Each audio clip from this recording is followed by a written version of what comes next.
नमस्कार। भाग्योदय विचार प्रवाह श्रृंखला की 176वीं 176 कड़ी में हम आपका स्वागत करते हैं। आज रविवार 8 अक्टूबर 2023। आपका अभिनंदन।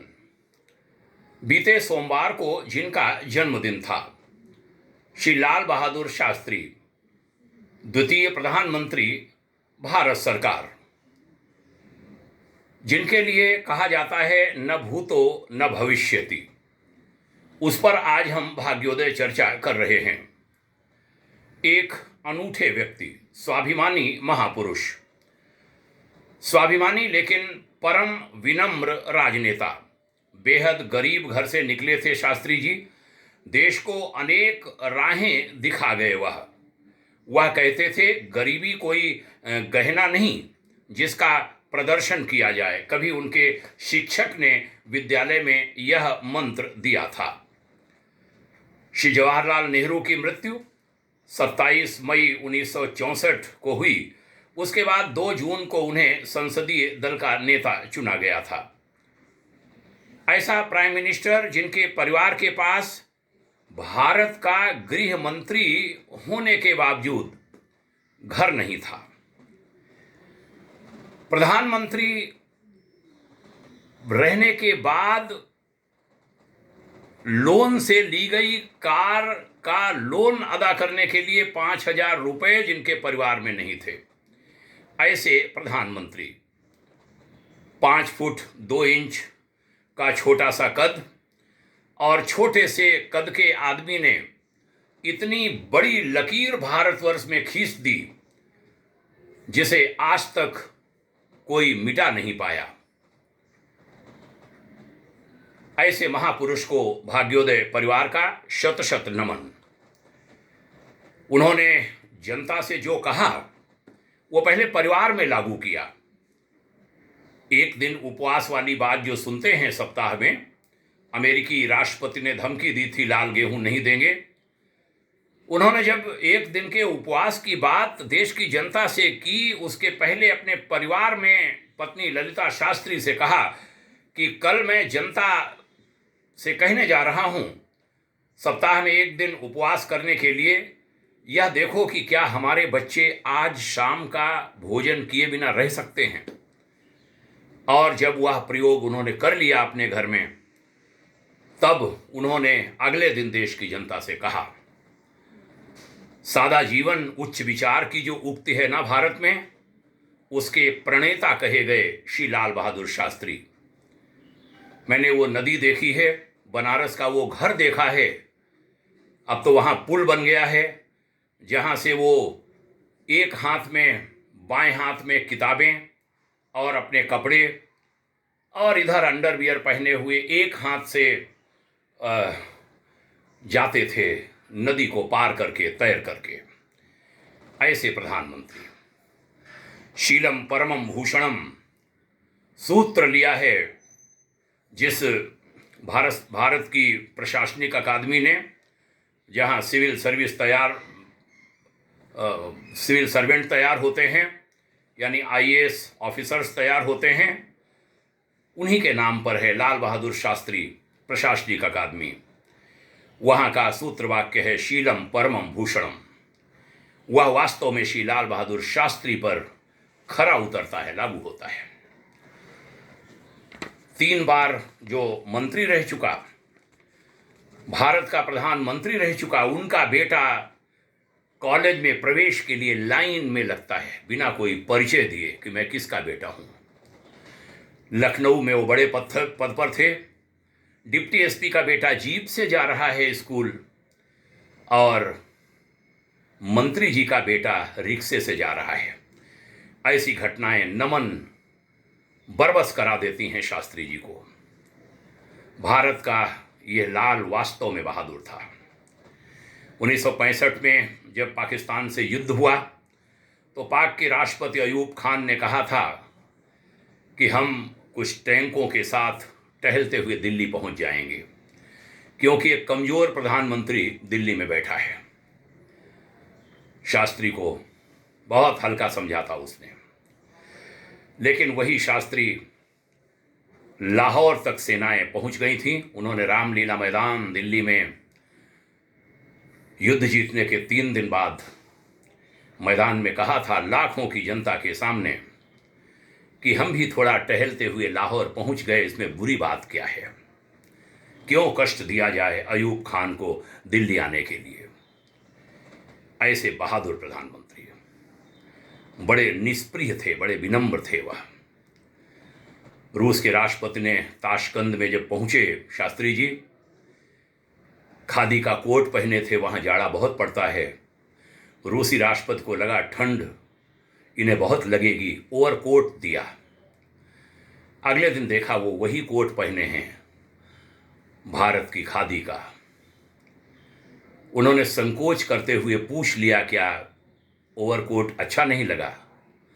बड़े सहज भाव से उन्होंने कह दिया कि मेरी टीम में एक सदस्य आया है, वो कोट लाना भूल गया, उसको मैंने पहना दिया। उसके बाद पाक के राष्ट्रपति अयूब खान सहित बड़े सारे लोग थे। ताशकंद की मीटिंग में रूसी राष्ट्रपति ने कहा था हम तो कम्युनिस्ट हैं, लेकिन भारत के प्रधानमंत्री लाल बहादुर शास्त्री सुपर कम्युनिस्ट हैं, ईमानदारी की प्रतिमूर्ति। कहते हैं श्रीमती ललिता शास्त्री ने केवल एक बार प्रेस वार्ता बुलाई शास्त्री जी की गैर हाजिरी में। वो बाहर गए थे, भारत में ही सवेरे अखबारों में छपा कि नाटक करते हैं शास्त्री जी ईमानदारी का। वो ईमानदार हैं नहीं। ललिता शास्त्री ने मीडिया के सामने 2 पासबुकें बैंक की रखते हुए कहा था ये देख लो, इसमें 347 रुपए दोनों में मिला के हैं, और भारत का कोई व्यक्ति 347 रुपए के ऊपर शास्त्री परिवार में एक भी पैसा है ये सिद्ध कर दे तो मैं प्रधानमंत्री की पत्नी ललिता शास्त्री कहती हूं कि श्री लाल बहादुर शास्त्री प्रधानमंत्री पद से त्यागपत्र दे देंगे। सब हक्के बक्के रह गए थे, सबके मुंह बंद हो गए थे। ऐसे थे श्री शास्त्री और उनका परिवार। एक बार घर पर कुछ मेहमानों को बुलाया, समय दिया था किसी को, मेहमानों क्या समय दिया था विजिटर्स को। लेट हो गए, कोई विदेशी डेलीगेशंस आया था, लेट हो गए। वो लोग प्रतीक्षा करके चले गए। आते ही पूछा, स्टाफ ने बताया बाहर बस का वेट कर रहे थे, अनुमान लगाया फला बस अड्डे गए होंगे। स्वयं कार से गए, निजी सचिव मना करता रहा, हम चले जाते हैं, आपका जाना ठीक नहीं रहेगा। बोले नहीं, तब कैसा लगेगा जब ये संदेश जाएगा कि प्रधानमंत्री ने समय दिया और मिले नहीं। खुद कार से गए, वो लोग बस का वेट कर रहे थे, अपनी कार में ले आए, उनके साथ बातचीत की। ऐसे थे शास्त्री। इसी के मारे कहता हूं वो लकीर कोई नहीं पार कर सकता, जो लकीर वो खींच गए। छोटे कद का प्रधानमंत्री। मैंने ईमानदारी के किस्से अपने गुरुदेव के जीवन में भी देखे हैं। बहुत प्रशंसक थे वह शास्त्री जी के, पूज्यवर आचार्य श्री राम शर्मा जी। 200 रुपये महीने के छोटे से बजट में पूरे परिवार का काम चलाना, भोजन पानी कपड़ा लत्ता सब। उनके कुछ शिष्य अभी जीवित हैं, कुछ चले गए हैं। श्री वीरेश्वर उपाध्याय जी इस समय बहुत बुजुर्ग हैं, एकांतवास में हैं। पंडित राम प्रकाश पांडे जी, डॉक्टर पांडे, उस समय शायद 900 रुपये 1000 जेब खर्च को मिलता। 30 तारीख 31 तारीख में अगर बच जाता 150 रुपये तो अकाउंट्स में जाके जमा कराते कि गुरुदेव ने जो जेब खर्च का दिया है 150 बच गया है। अगले दिन पुनः वो 900 1000 महीने भर का जेब खर्च ले लेते। ऐसे ऋषि भी हुए हैं देश में, मिलना मुश्किल है। आज गायत्री परिवार में भी, आज गुरुदेव के शिष्यों में भी होंगे उनके जैसे लोग, लेकिन हाँ बहुत मुश्किल, बहुत मुश्किल। मैंने स्वयं देव संस्कृति विश्वविद्यालय में रहते हुए एक रिकॉर्ड नहीं है, एक पैसे का रिकॉर्ड कि मेडिकल पर हमने खर्चा कराया हो। कोई एडवांस पे लिया, कोई यात्रा के लिए पैसा थोड़ा ज़्यादा ले लेते होंगे, लेकिन 3,000 लिया तो 2,300 वापस किया। 700 में काम चलाए दिल्ली और सब यात्राएं करके। हम लोगों ने भी वैसा जीवन जिया है। नमन है उस परंपरा को। हमारी धर्मपत्नी श्रीमती प्रेमलता जी ने भी अपने विद्यालय में श्रीमती ललिता शास्त्री को देखा है। क्या लोग थे वो। ललिता जी ने हंसते हुए बताया था, श्रीमती जी बताती हैं कि हमारी सास अपनी माता जी को, शास्त्री जी ने ये नहीं बताया मैं भारत का रेल मंत्री बन गया हूं। बोले नौकरी लग गई है रेल में। एक बार साथ साथ आए, बड़ा फोर्स लगा था। बोले बेटवा क्या कोई बड़ा आदमी आया है क्या। बोले हाँ अम्मा, कोई बड़ा आदमी आया है, उसको लेने पुलिस आई है। आगे आगे गाड़ी जा रही थी। अम्मा घर गई तब पता चला कि हमारा बेटा ही वो बड़ा आदमी है, रेल मंत्री है। ऐसे लोगों को नमन। इसी के मारे कहता हूं, कोई वो लकीर नहीं मिटा सकता जो शास्त्री जी खींच गए, छोटे कद के शास्त्री जी। नमन। भगवान करे भारत में थोड़े से लोग ऐसे बचे हों, वो संख्या थोड़ी सी बढ़ जाए। संस्थाएं बहुत हैं, राष्ट्रवाद की बात करने वाली संस्थाएं बहुत हैं, साधना की बात करने वाली भी संस्थाएं बहुत हैं, करोड़ों का हमारा परिवार है ये कहने वाली संस्थाएं भी बहुत हैं। लेकिन थोड़े थोड़े से नक्षत्र बचे रहें। गुरुदेव आचार्य श्री राम शर्मा जी जैसे लोग जिंदा रहें, श्री लाल बहादुर शास्त्री जैसे लोग जिंदा रहें। हे ईश्वर, आपसे हमारी यही प्रार्थना। मैं भाग्योदय फाउंडेशन के राष्ट्रीय आवासीय कार्यालय में बैठा हूं। गुरुदेव का चित्र विशाल सामने लगा है। भावुक होते हुए गुरुदेव से कह रहा हूं, भारत जगत गुरु बनेगा, दुनिया कह रही है। भारत जगत गुरु बनेगा, हमारा भी सपना है, विश्वास भी है। लेकिन जगत गुरु बनाने के लिए छोटे छोटे से पिलर, छोटी छोटी सी नींवें खड़ी हो जाएं। हाथ जोड़कर प्रार्थना करता हूं नई पीढ़ी से, धर्म जगत की नई पीढ़ी से, राजनीति की नई पीढ़ी से, शिक्षकों की नई पीढ़ी से, अर्थशास्त्रियों की नई पीढ़ी से, वैज्ञानिकों की नई पीढ़ी से, इंजीनियरों की नई पीढ़ी से, छात्रों की नई पीढ़ी से, वैज्ञानिकों की नई पीढ़ी से, डॉक्टरों की नई पीढ़ी से, किसानों की नई पीढ़ी से। थोड़े थोड़े से लोग निकल पड़ो, जिंदा कर दो, बढ़ा दो शास्त्री जी को। शास्त्री जी तो जीवित हैं। हमने एक सप्ताह पहले 1 तारीख को, 1 अक्टूबर को शास्त्री जी के जन्मदिन की चर्चा की। उसी दिन श्री महात्मा गांधी का भी जन्मदिन था। मैं कहा करता हूं, 2 लोगों को, एक को तो हमने आंखों से देखा, एक के बारे में सुना। जिनके बारे में सुना है उनका नाम लाल बहादुर शास्त्री, जिन्होंने महात्मा गांधी को, गांधी सिद्धांत को महात्मा गांधी से ज्यादा अच्छे ढंग से जिया। दूसरे डॉक्टर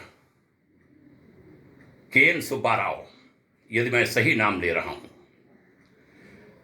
मैं मिला हूं, उनके साथ की कई यादें हैं।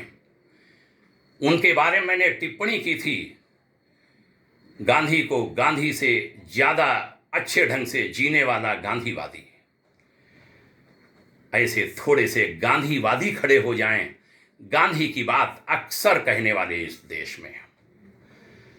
नमन महापुरुष शास्त्री जी को। जय हिंद।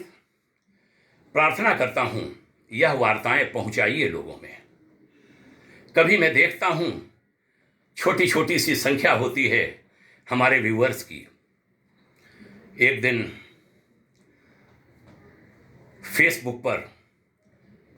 फेसबुक से एक डांट हमें आई कि आपकी बातें